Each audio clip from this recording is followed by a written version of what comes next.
Hi, everybody. I'm Dr. Dina Kurzweil. I'm the Director of the Education and Technology Innovation Support Office here. Thank you for joining us for our fourth Teaching with Technology Brown Bag series. I'm very pleased to introduce Dr. Alexis Batista, who will be talking to us about using technology to teach writing and to enhance your own research. Take it away, ma'am. All right. Hi, everybody. Welcome this afternoon. For those of you who know me, my name is Alexis Batista, and for those of you who don't, I'm going to take a moment, just a few slides, to introduce myself and also kind of frame where I'm coming from in terms of this presentation. Just to give you a sense of our roadmap today, we're going to talk, once we kind of get through the introductions and some technology guidance and setting some ground rules for our discussion this afternoon, I want to talk a little bit about, first, writing. I do a lot of work in Google Docs, not only for myself but in research teams, but with my students. I talk about some of the challenges that Google writing in that way and using that shared space helps me address some of the challenges of either teams, junior researchers, or students. I've left a little block of time in there for questions and discussions. I hope not to be talking all of the time. I kind of view this as more about you than it is about me. I'm already doing this stuff, so I'm here to help you think through how to do this to integrate something here that might work for you. The second half of the chat or the conversation today, I'll talk a little bit about how I use Google Forms to teach, to do research for myself. I use it quite frequently to structure some of my own work, but I also integrate Google Forms as a way to teach my students how to appraise research. And that's something that is particularly helpful, given that I'm working with students who often are coming from one tradition, maybe say clinical or health services research, and are transitioning into health education and the social sciences. And so my students often kind of have to navigate and amalgamate the prior experience with what we're sharing with them. So the last half will kind of talk about how I use Google Forms to do that. And Jasmine, you're getting a preview of what I'm going to do, what you're going to do in mixed methods. So, so that's kind of how things are structured. Hopefully there'll be enough time for us to chat and have questions. Really, the biggest thing I'm going to do today is do screen sharing. I've pulled in a whole bunch of examples from other documents. We won't be leaving this document. I find that it often ends up with a really small screen and hard for people to see. So I've integrated everything into here. There is the chat feature, although I have to admit right now I can't see it. I actually need to just make sure I drop that down. But if you have questions or comments, please drop them in there just so we can attend to them, especially if you don't want to interrupt me or something to that effect, or someone else is speaking. The chat feature works out. I like using the chat feature for questions. Alexa, I'll let you know if there are any questions. That would be great. Thank you, Dina. In terms of kind of ground rules, I am really comfortable with you asking questions along the way. I will try also to stop and pause and listen to what you have, to hear what you have to say. Again, I don't want to spend the entire time just droning on and on. But if you want to, or you feel more comfortable, again, drop those in the comments box. It looks like Dina's already taken care of the audio for now. So, but if you want to contribute, obviously turn your your switch back on. That actually gives me a signal as to whether or not you want to ask something or say something. So it'll help me give you a turn. I ask people to consider keeping your video on, but if you don't want to, I'm okay with that. I really am. And I ask that, I leave that to you. If you do need to step away, if you could just leave a message in the chat box and then message us again when you come back. Contribute, please. This is definitely something that is about you. Again, I've been using these strategies that I'm going to share with you today for years. I've been they've evolved over time, and I'm really interested in helping other people get to where I am, hopefully with shorter periods of time than I had to go through. A lot of my work has been kind of on the fly and on the job. So although recently I'm really fortunate to have a lot of support within the university, so it's made things better. Also, I encourage you to please respect other people's points of view, and because we all come from different traditions and we all have different backgrounds. So we may have different perspectives that don't ring true to each of us, but I want to create space so we can hear them. It's the best way that I can help shape things or help kind of talk through something for other folks. So please respect other people's points of view. And then also, if something comes up and you know, I'd like to keep like certain things within the group here. Not to say that this material can't be shared, but if somebody else in this group doesn't know something, I hope not to hear, well, I can't believe so-and-so didn't know that. So these are just kind of ground rules that I start off every conversation with. If everybody's okay with these ground rules, can you just give me a thumbs up or some type of signal in the chat box there? Dina, you look like you want to talk. Thanks, Linda. Thanks, Linda. We are recording this. So the keep our discussion confidential piece. A little problematic there. Fair. Yeah, no, that's fine. Then we're going to go really lean on respecting other people's points of view. So, all right. Without further ado, I wanted to kind of start this conversation to give you a sense of where I came from in teaching with technology, and what I would call is an amalgamation of experiences that have kind of crept up over the years. I also want to say I am not a digital native. I still need to go to my younger daughter, who is 16, to get help in certain things. And so technology, I'm good at what I know how to do, and I usually need a lot of time to learn something. But I believe very firmly in pulling experiences from my past and trying to adapt them. And one of the biggest ones for me, most of my early career was as a paramedic in both the critical care and interfacility space, as well as 911 in the civilian sector. And I was a clinician educator for almost 18 years. And so a lot of that time I spent working side by side with my students. I was in patient care with them, and I loved that part of it. Eventually I transitioned to simulation-based learning, and I found out that simulation not only had the advantages of not creating harm to the patient, but I could spend more time with my students side by side, engaging in a fairly authentic activity. I mean, we have to admit that simulations aren't perfect replications, but I had the power to slow things down. I had the opportunity to have them talk me through things without having to protect our competency or trying to save face in front of a patient. So there were huge advantages in that. And then eventually I transitioned to here at UCHS just a little over 5 years ago, after I finished my doctoral training in educational psychology.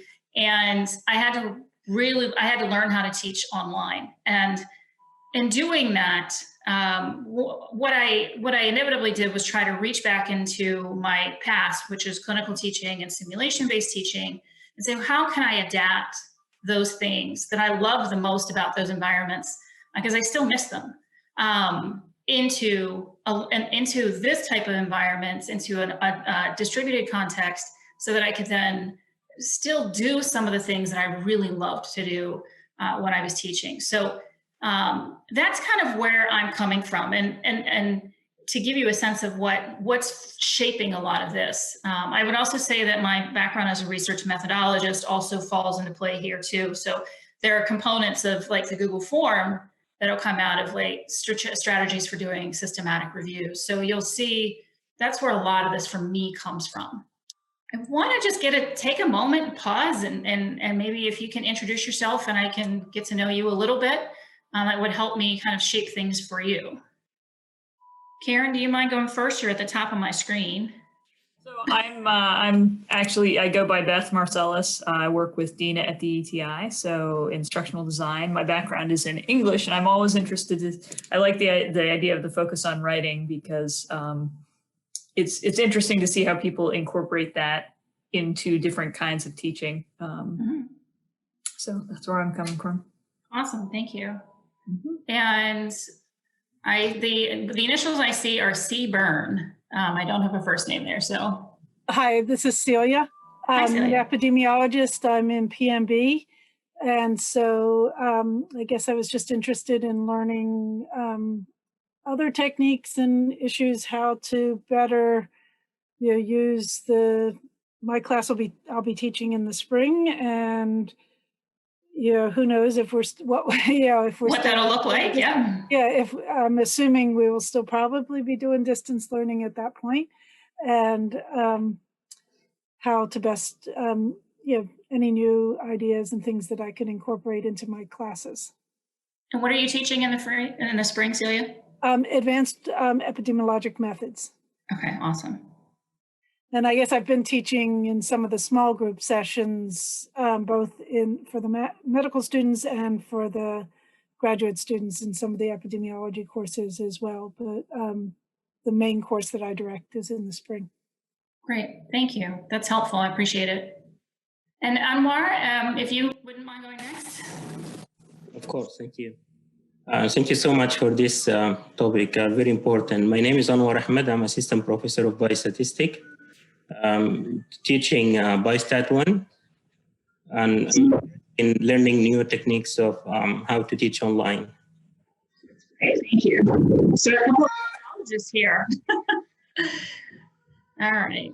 So my secondary focus in my degree were research methods, but specifically in mixed methods research design. That's actually one of probably my biggest specialty in methodology. So I hope this will be really helpful there's something in here I think for everybody, I hope. So the first step, like I said, I want to talk a little bit about technology and supporting writing. I want to admit to one thing.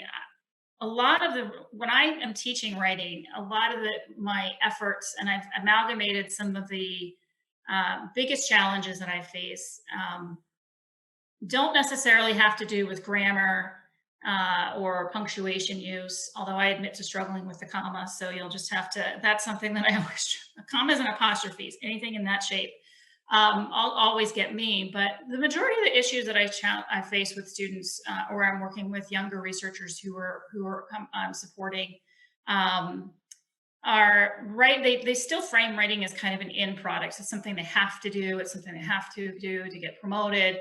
And that changes. I think that often changes their mindset on the writing process. They don't view it as a continuous process or as a learning process. When working with social data, within the social sciences, like I do, although I used to work in the health services sector, so I've done a fair amount of patient safety work too prior to my doctoral training. A lot of the challenges I face are process. They don't see writing as a process. They don't give themselves the time that they need to work on a section, massage it, love it, and really shape it into what they want it to be. Fear of judgment is also pretty common, especially harsh judgment. A lot of us students in the health professions education program come to us from a variety of backgrounds: physicians, nurses, dietitians, dentists, you name it. There's a pretty broad group of folks who join us, and a lot of them have already had prior research experience, and a lot of them have not had, often share pretty negative experiences with getting feedback, or a lot of times that comes with submitting a journal more so than that's usually the example I get, but that's a pretty common challenge. The other, I mentioned earlier, one of the things that happens is that the students when they come into health professions education, are learning a new language, so to speak. They're learning new cultural norms for what is considered evidence. What is considered evidence in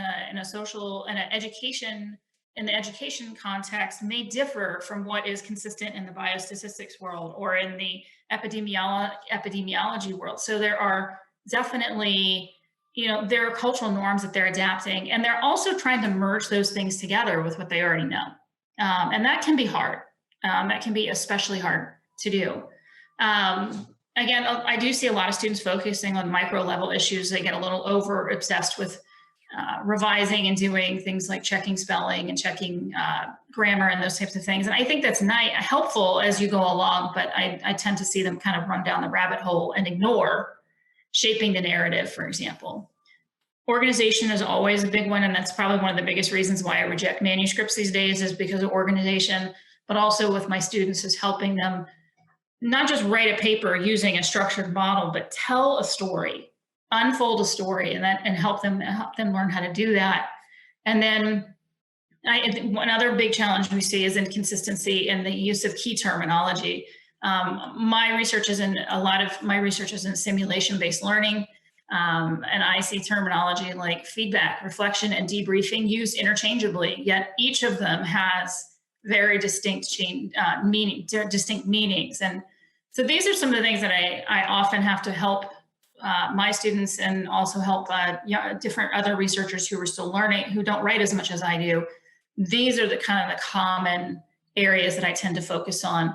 I admit that I am not, I have other colleagues that I go to make sure that my grammar is shaped and I'm use the right punctuation and get it kind of things copy edited. I'm probably better at shaping the narrative than the other half of that. So I have to lean on help personally to get those things done.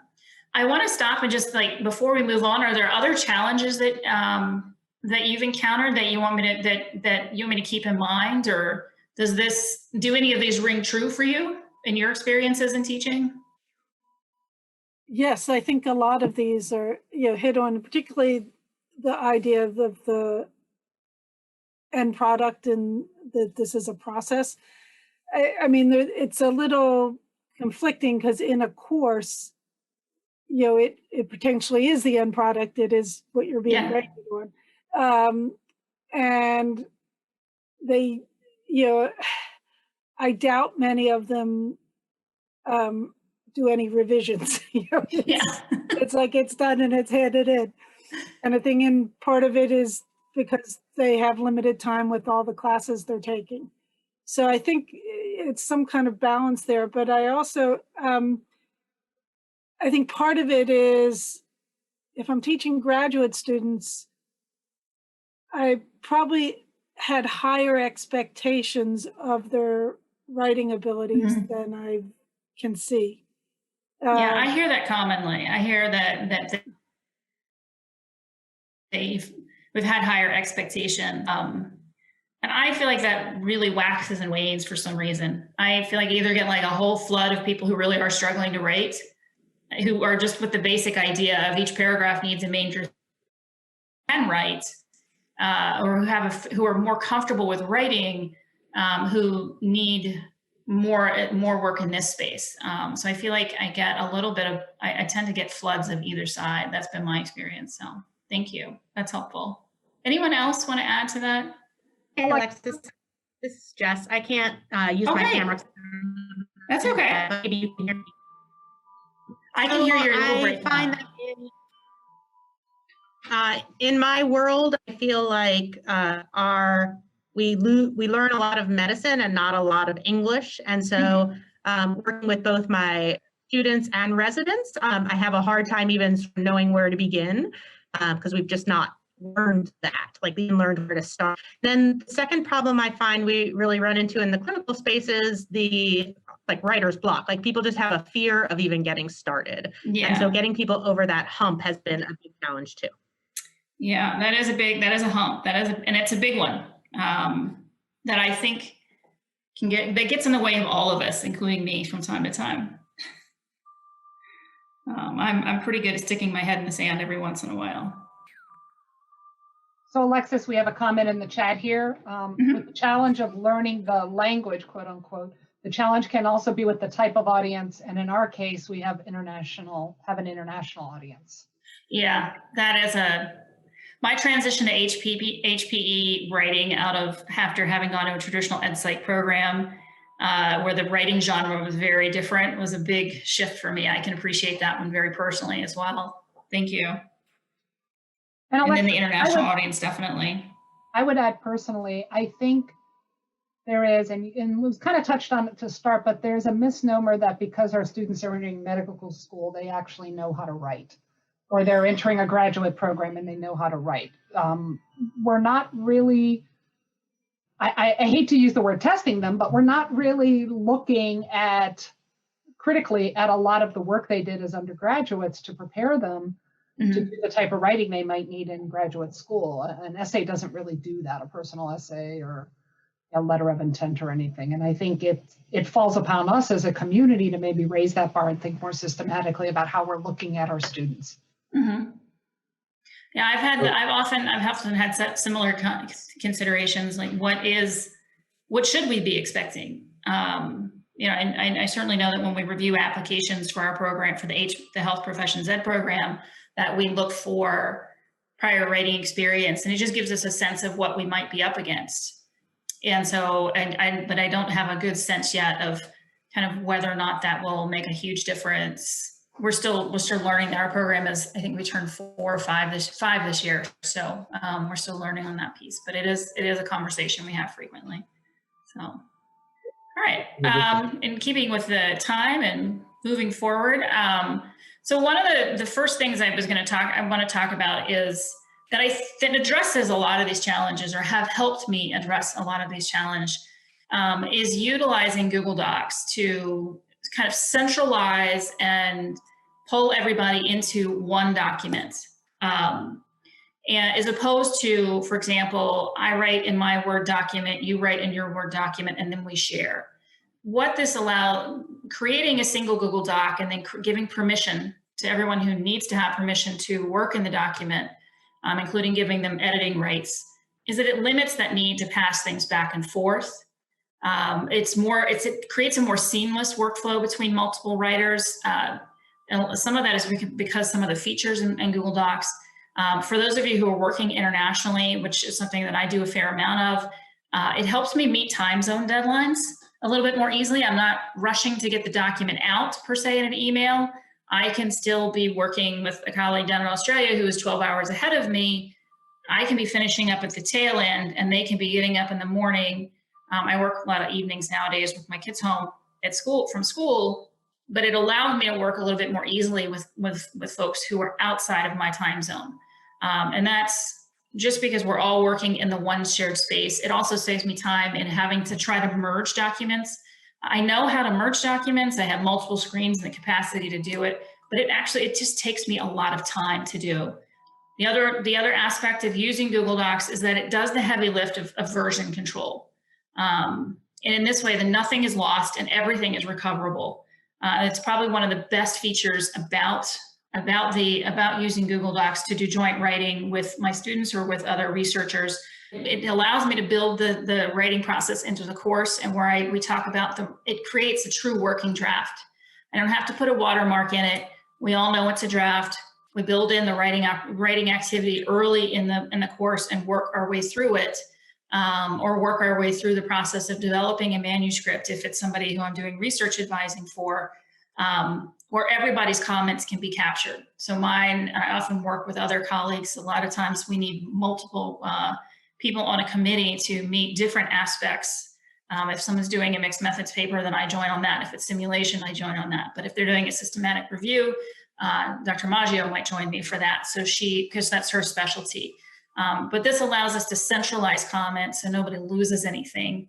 The other thing that I've really enjoyed about using Google Docs is because it recovers things and it marks versions for me and for others, is that we can engage in something called active experimentation, where we find a section or a paragraph that someone has clearly, this happens frequently, spent a lot of time giving a lot of love to, and they're very, very connected, and they're very proud of that piece of writing or that paragraph, and they don't want to give it up.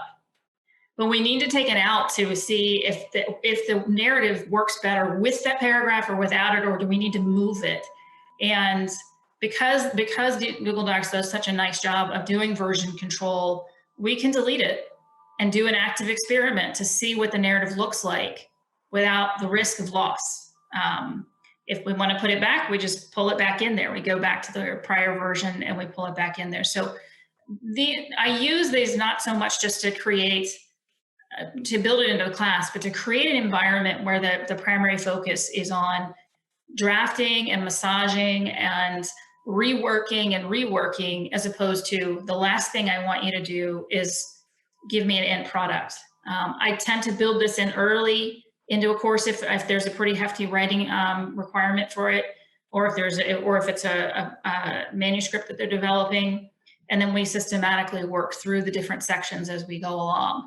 It spreads the workload out for me, and usually by the end, the last thing I read, especially if it's a graded paper, is a lot cleaner. It's a lot prettier. It kind of addresses some of those issues if they don't edit. I make them edit earlier on. So usually I get a much cleaner document at the end, and I can give higher level feedback at that point. So that's kind of the environment that it helps me create. And some other things that I'm really able to do, and that I also love about this, is that it makes the invisible visible.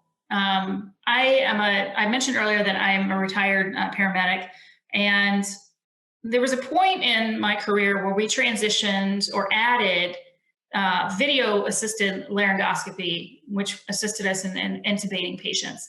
as opposed to direct laryngoscopy. And the one thing that I really loved about the video was all of a sudden I could see exactly what my student was seeing.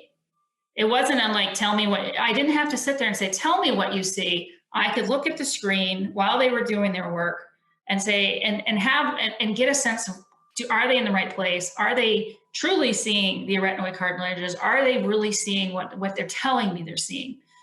And a lot of times these were on training mannequins. We didn't have that kind of time with actual live patients, but it was Google Docs has really allowed me to make visible what students don't yet see. They're novices, they're still learning. And so they don't see what I see. They don't have the background and the complexity. So a lot of times the simple construct of using the comments feature is where I can express to them why I'm making a decision or why I'm making a recommendation. This is a quote from a paper that I'm currently supporting, is saying this sentence is better. The other one isn't as strong because you didn't include citations, and it makes a stronger hook when you've got, for that evidence piece. And so just reviewing the document, selecting a section in their writing and adding a detailed comment about what it is that is either missing or maybe why we're deleting a sentence or adding a sentence, making it very explicit and also describing my rationale. It's, if you've ever had to teach clinical reasoning, for example, it's the same kind of concept, verbalizing it. In this case, I'm verbalizing it through writing as opposed to live verbal. Well, this works when you're live too. You can do live sessions like this as well. Another issue that I often come across is this is especially when I'm advising students at the research stage, is helping them improve their organization and filling in the gaps. Sometimes I'll go in and I'll read through the paper, or I'll ask them to jointly reverse outline, which if you're familiar with reverse outlining, it's looking at each paragraph to identify a key theme. What is the main point about this paragraph? What is the main point about the next one? What is the main point of the next one? Does it build into a cohesive argument? And I either have them do that, or I might do some of that organization or some of that outlining. And then if I find a gap, instead of sticking the comment in a comment box, I'll actually drop it in text. This is another cutout. This is a clip that I left for another student in another paper saying, look, we need to talk about what quality feedback means to us. We need an operational definition. Otherwise, we're kind of out there in left field saying feedback is important, but not saying what exactly is it about feedback that's important. I put it in text in this example as opposed to a comment because I wanted them to put it right here. So not only am I addressing content, but I'm also addressing organization and order. So sometimes I'll put it in a box and sometimes I put it in here. But it tends to help them see where that flow is missing and helps fill in the gaps for them. So I want to just stop for a second and make sure that make sure there aren't any questions in the text box, or if there's anything that folks need for me to highlight before we keep moving. James, did you have a comment earlier? James Schwartz? Yeah, no, I guess my only other comment was that, I know you're talking about research writing, but another component that I deal with is military writing, which is totally different than any kind of research writing. And we try to get the students to engage and try to understand what military writing is.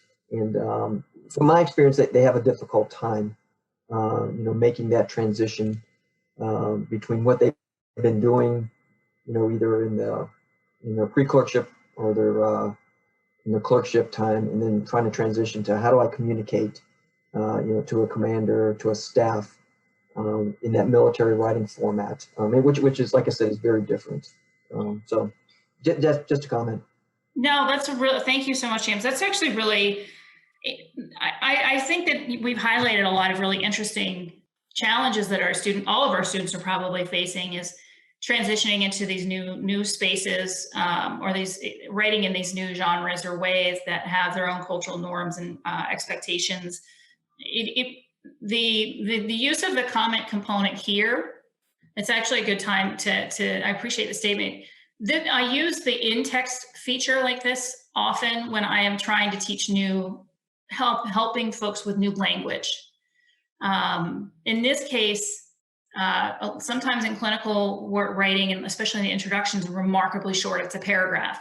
In social sciences, and in med ed, we get a little bit more room, but not a lot. I wouldn't say it's a lot. If I were in ed psych, I would have to write multiple pages of an introduction. And so here, feedback, the student initially wrote this paper with, they're talking about feedback, they cited it and kept moving. But because this individual is transitioning from clinical writing, I said, no, you need to actually, in the social sciences, I really need you to define this.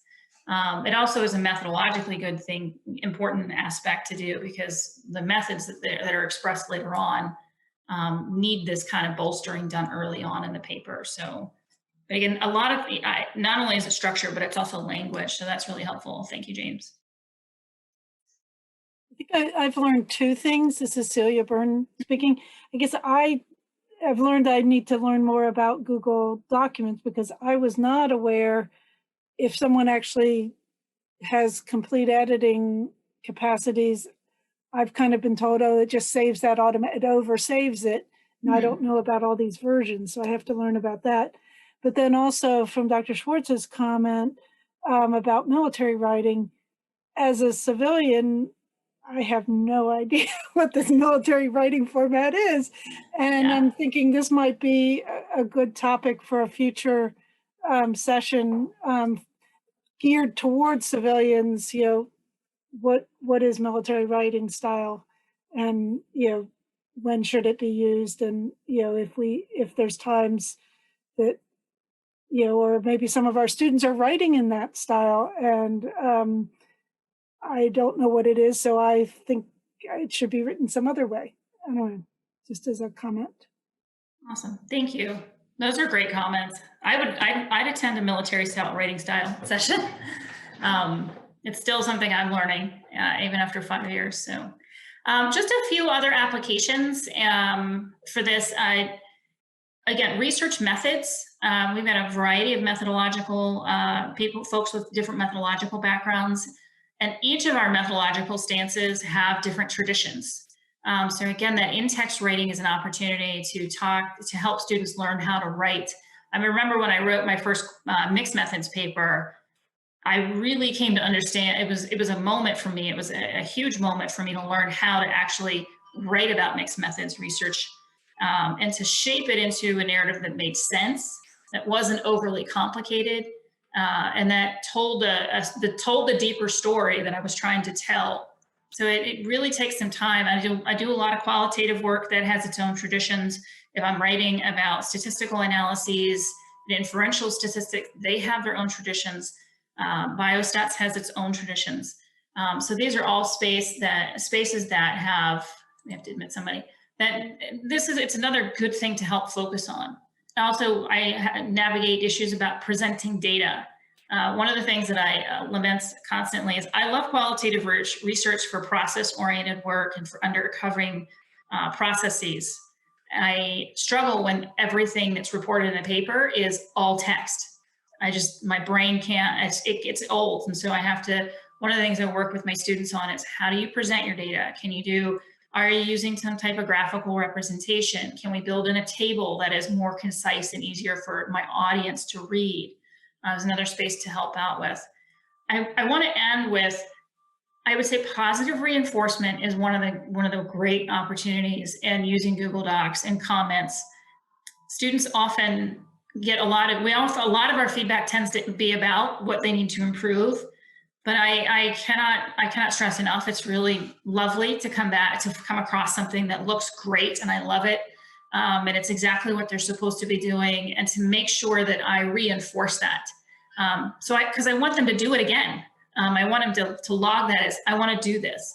I want to keep doing this. It's something I'm doing that's good. So I will also make a point and effort to identify aspects of the paper that I really like and that I think are good and strong. As I do try very hard to kind of balance that component. In terms of additional considerations, like where else does this fit? These strategies are really good for any type of writing team, and working in Google Docs can resolve a lot of challenges. Not everybody's comfortable working in this space and that, or is as familiar with it. And I do move between the two. I do have some writing teams that prefer working in a doc and doing a round robin. I will do that. But anytime I can get into a shared Google Doc to do it. I use Google Docs. I'm sure there are other platforms out there, but this is what the university has, and so I try to stick with that. I also use this approach to teach peer review. I have students write their peer review. I'll support their efforts to learn how to do the peer review process, and I do the same thing. I teach them how to shape the review narrative, same construct. I adapt it to other things when I'm teaching my students how to do a better job interviewing, or how should they format their transcripts. Are they really thinking deeply about their analytic memos?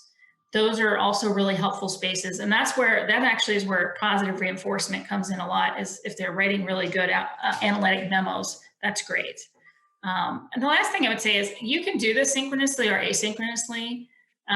It really just depends on what your comfort level is and what the goal is. And if you can, I can't always get online with everybody at the same time, but sometimes I'll have the document open and everybody on a call, and we'll do some work together. And that way we're not typing as many of those comments, but the same themes apply.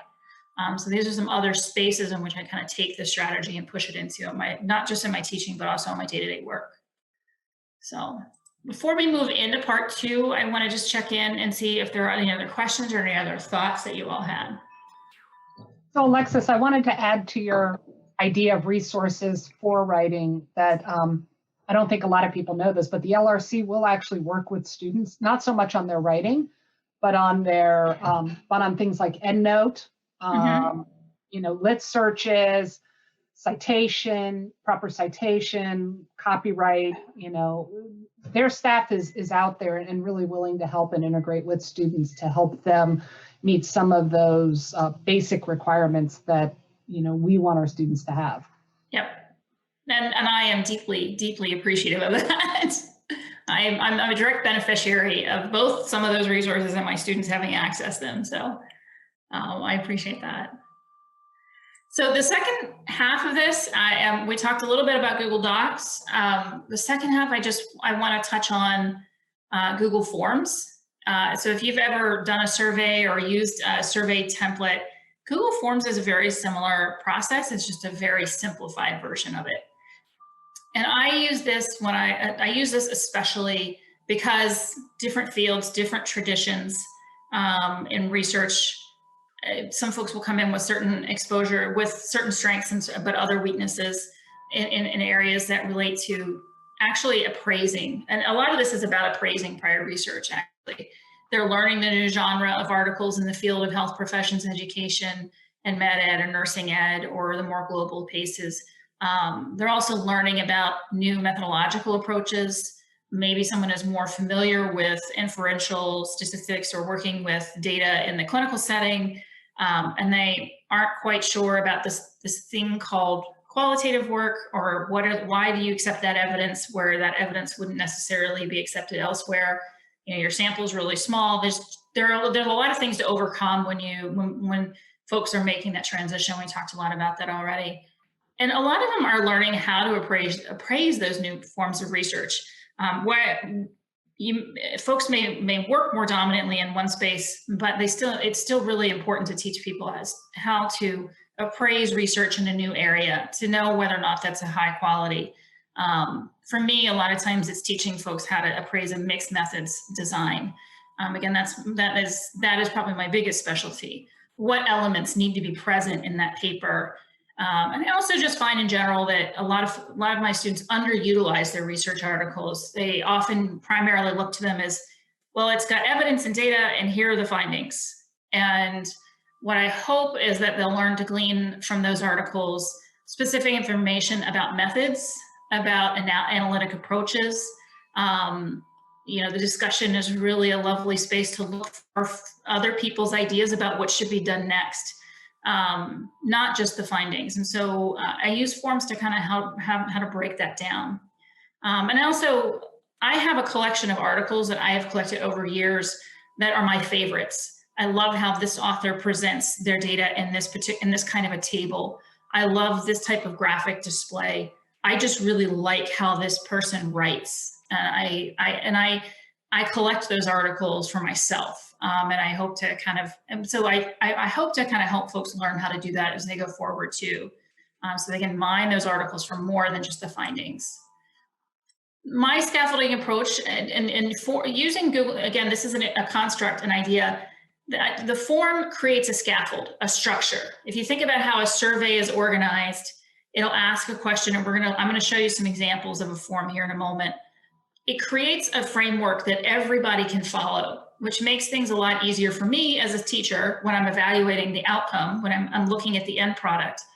But it also, again, it gives me a chance to point to things in the introduction, or things in the methods, or things in the analysis, or things that need, to see whether or not, do all of these things, each of these things, are they present, and do they all make, and things being discussions about choices on methods, choices on measures, choices on analysis, do they all make logical sense? Do they make, do you believe do you think that the authors were able to get what they got out of this?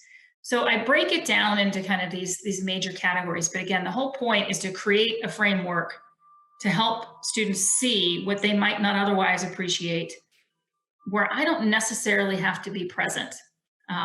Again, in a distributed setting, I don't always have to be present. So to give you a sense of what these forms look like, and hopefully this is a big enough, the text is big enough here.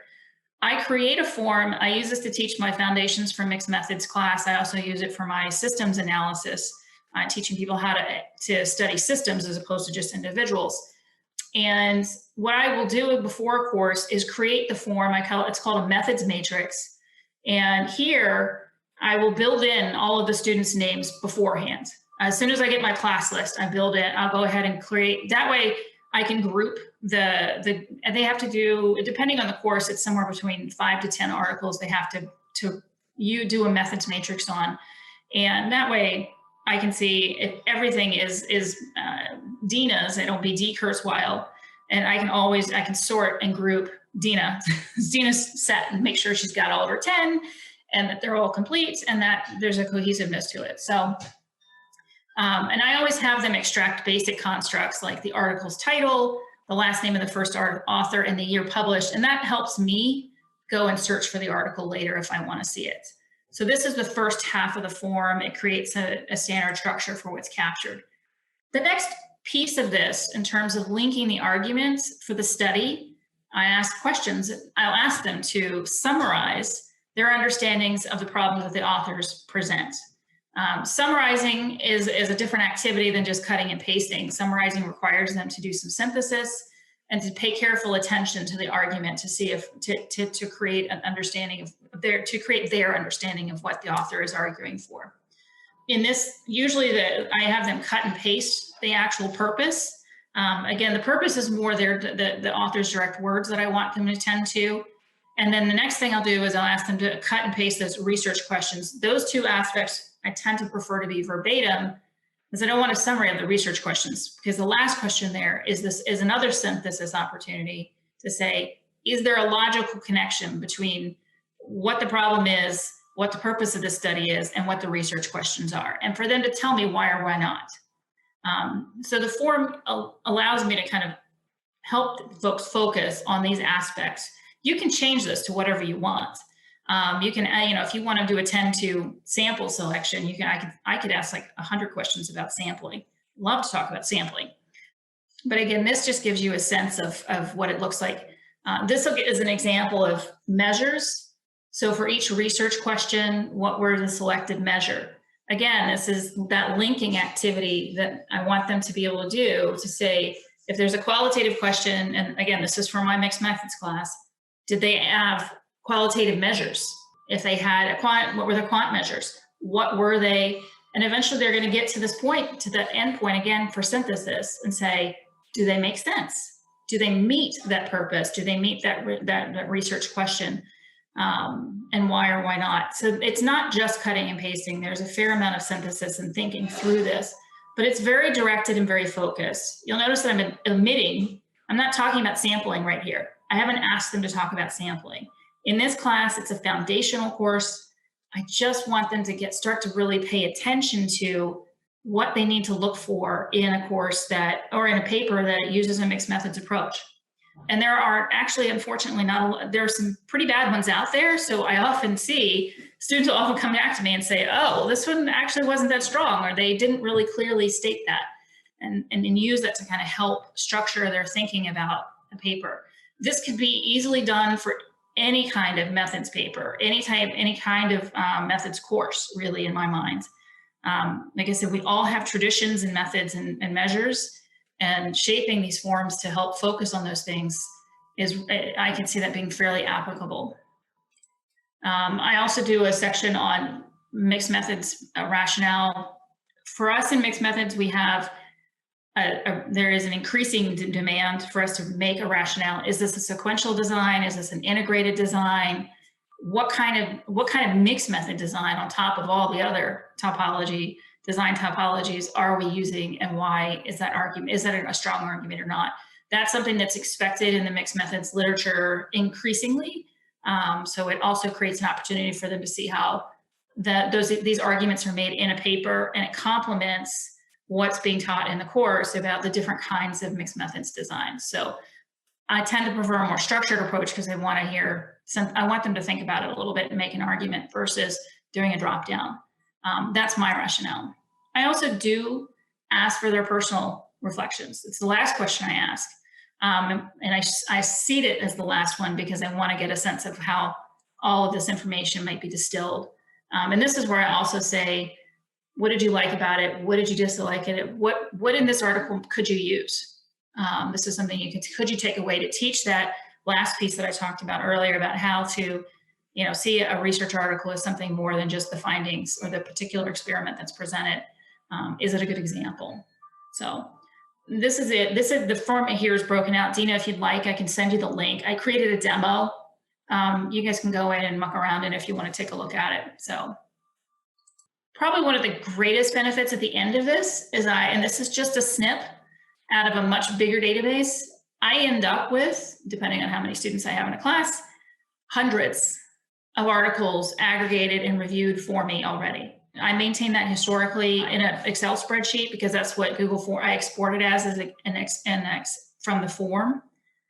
But the great thing here is that it gives me a sense of what all is out there in the different specialties. Again, I have a pretty diverse student group that I work with. And so it gives me an opportunity to look through and make sure that I can pick readings that are relevant to other people. By asking folks to do this, I also give them a chance to go and get literature that they're reading for their particular area, that it's not just me that they're reading for, but that they're reading in whatever area that's important to them, be that dentistry, be that preventative medicine, be that something related to social justice or whatever it is that they're working on. So this way folks get to, we all end up with a database at the end. I end up with one every year, so it gets really big really fast. I want to pause here for questions, and we're at about 1:52. And I'm actually almost pretty much done here. I just have one or two more points to help, but I want to make sure I make time for your questions before I make my last points. I'm going to say going once, going twice. Okay, all right, great. In terms of how to integrate this type of methods matrix into your coursework, I create a very specific class assignment that focuses on research appraisal. So this is one of the class assignments. As opposed to a written format, they'll do review and post this. They'll submit everything through the form. They'll do the form 10 times. And then then I check on that as things go along. I also, in one of my courses, I do create a reflection assignment.